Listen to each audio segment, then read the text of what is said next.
So Sarah and Noel head to the launch of New Cocoon, named something I don't even want to try to pronounce.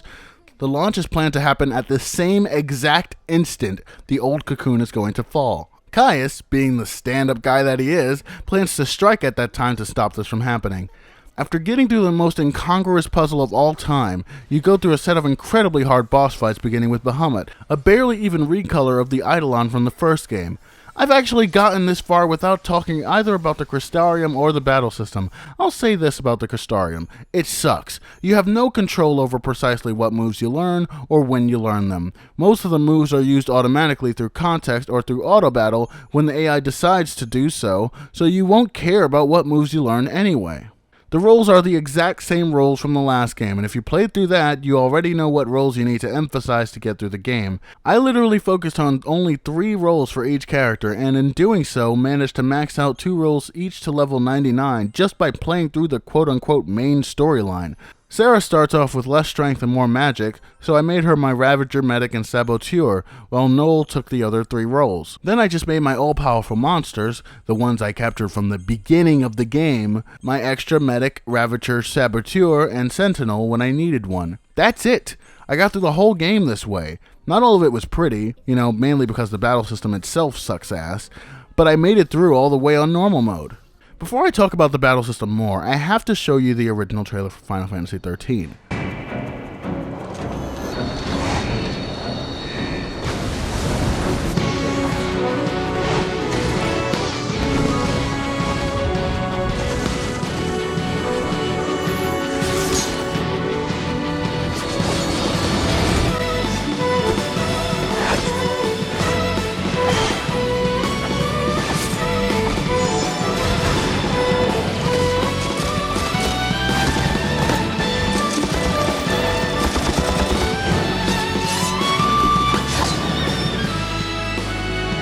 Do you see how misleading this was? I shouldn't have to explain it further except to say that the trailer shows much more fun, fast-paced, and player-centric battle system than either 13 or 13-2 have to offer.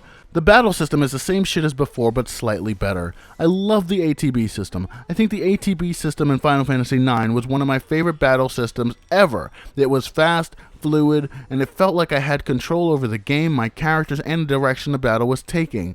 In 13, they changed all that to a system more like 10-2, in which the characters move around and have to focus on getting an attack chain up and switching to different roles as the battle goes on in different directions.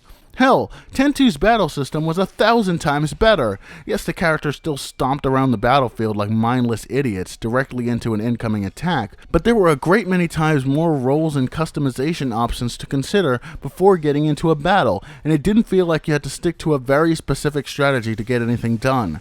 The enemies in this game had reasonable health, and to my knowledge, didn't have a ton of one-hit KO attacks like all the bosses in Final Fantasy XIII and 13-2 do. And let me just say this for the record. Having a boss kill the player in one hit is not a challenge. It would be a challenge if you were in a game that allowed you to study up on your enemy and learn their weaknesses before a boss battle. By learning the weaknesses, you could develop and apply some preventative oil or something that would help stop the enemy from killing you so easily. Then you would fight the battle as normal. But making an enemy have some giant fuck-all attack, or several, and use them over and over again throughout a battle that already takes upwards of 20 minutes to beat is neither challenging nor is it fun. It's just fucking obnoxious. Boss battles are supposed to be a test of all the skills we've garnered thus far, not a battle of fucking attrition. And you know your game design is fucked up when a player is spending a literal fucking hour doing the same 3 paradigm shifts over and over again just to get a boss to half health. Final Fantasy X-2, which I remind you also had an ATB system, you can control 3 characters and switch their roles separately. In 13 and 13-2, you can only control 1 character at a time, meaning the other character's battle actions are left solely up to the AI. Okay, fine, but why isn't there a tactics system so that I can program that AI to do things I want in certain situations? Final Fantasy XII had a tactics system, and that worked pretty fucking well, although I always find it weird that you had to buy tactics. Soldiers, I was gonna tell you that we should flank the approaching army and employ guerrilla tactics, but, I'm broke, so we're just gonna charge head-on instead. But we're outnumbered! It should be fine. Even if a tactic system was out of the question, why not have some sort of priority system that lets me tell my party to use a certain move over another? They added a stupid wide focus versus single focus thing, but I found it utterly irrelevant in the grand scheme of things. I can't tell you how many times in the final boss battles alone I had to wait idly by for a monster to revive Sarah after she died because I was out of Phoenix Downs and apparently everything else was a lot more important. Or when an ally is afflicted with status ailments and the auto heal command keeps defaulting to the basic cure option. Even if I could just tell my party members to prioritize revival over healing, or prioritize healing a dying ally over healing yourself, that would be a much more effective battle system. And the most egregious part of the battle system is, of course, the stagger gauge. While 10-2 has a simple chain gauge which made battles easier but for the most part could be ignored, 13 developed a system in which it is all too necessary to stagger an opponent just to deal any significant amount of damage to it. And it's not even one stagger and win either. You will have to stagger a boss enemy about 4 or 5 times in one battle just to defeat the damn thing. That alone is boring and tiresome. But then you have some enemies who will hit you with their fuck all attacks, leaving you either stuck defenseless or healing when you would rather be attacking and dealing damage. If the stagger gauge goes back to 0 while you're desperately trying to revive your dead party members and heal yourself, you have to start the whole staggering process over, to use a pun. And then there are some enemies in the late game who instantly reset the stagger gauge to 0 with a single move. There's no way of stopping them from doing so, or knowing when they will. It's a fucking mess, and only serves to make battles more of a waste of time than they were to begin with. So finally, after trudging through this excretia-smelling mess of brown sludge which Square Enix calls a video game, we make it to the ending where Noel does some more cool stuff and stabs Caius in the heart, which Caius says over and over throughout the story will release a full force of chaos that can kill the goddess Etro. The eternal paradox!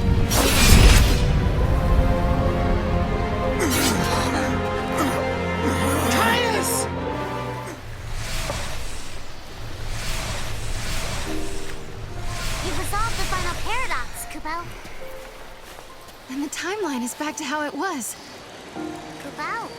So the characters smile and act happy and everything, then randomly Sarah dies, total bullshit, and then the full force of chaos is released and kills the goddess Etro. So from Final Fantasy XIII to this pile of horse piss, the characters still haven't learned that doing exactly what the main villain of your game says to do is probably not a smart thing.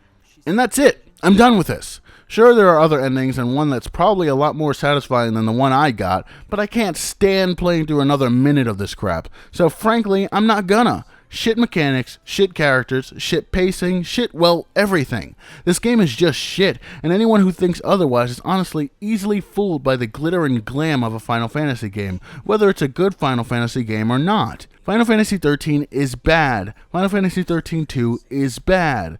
And I haven't played Lightning Returns, but I can only assume that it is the same horse crap on a stick we've been fed for the last several iterations. These games are bad, and the fans who keep defending them blindly and arrogantly are just keeping the games from getting any better. I can't speak for every reviewer, but I don't criticize a game because I want it to fail. Square, not Square Enix to be sure, has produced 2 of my favorite games of all time, Threads of Fate and Final Fantasy IX.